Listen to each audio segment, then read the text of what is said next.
Hello दोस्तों, आपका स्वागत है मेरे यूट्यूब चैनल में जिसका नाम है स्टडी एट होम। तो दोस्तों, हम डिस्कस कर रहे हैं कक्षा 6 की भूगोल की किताब जिसका पार्ट 3 जिसका नाम है ग्लोब, अक्षांश एवं देशांतर।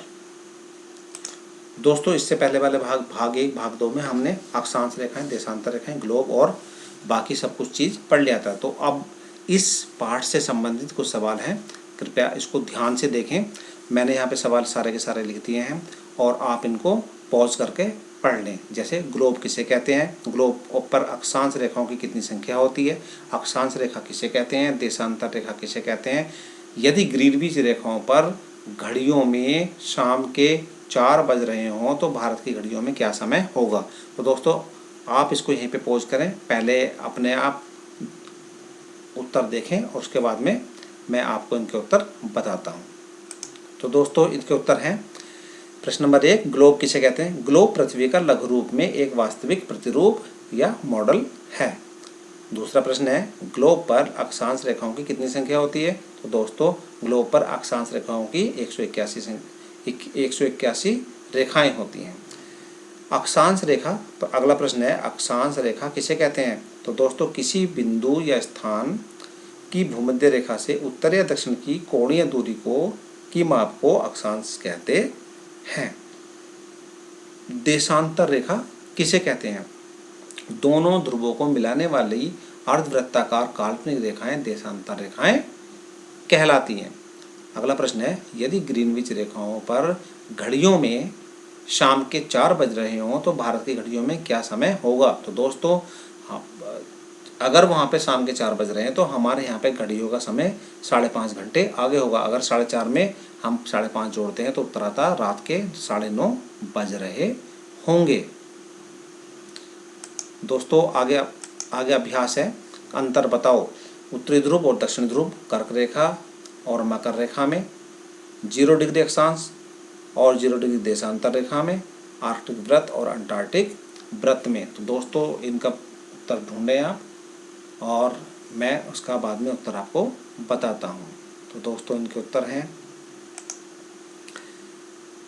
उत्तरी ध्रुव और दक्षिणी ध्रुव भूमध्य रेखा से 90 डिग्री उत्तरी अक्षांश को उत्तरी ध्रुव तथा भूमध्य रेखा से 90 डिग्री दक्षिणी अक्षांश को दक्षिणी ध्रुव कहते हैं। कर्क रेखा और मकर रेखा, तो दोस्तों इनमें अंतर है, 23.5 डिग्री उत्तरी अक्षांश को कर्क रेखा और 23.5 डिग्री दक्षिणी अक्षांश को मकर रेखा कहते हैं।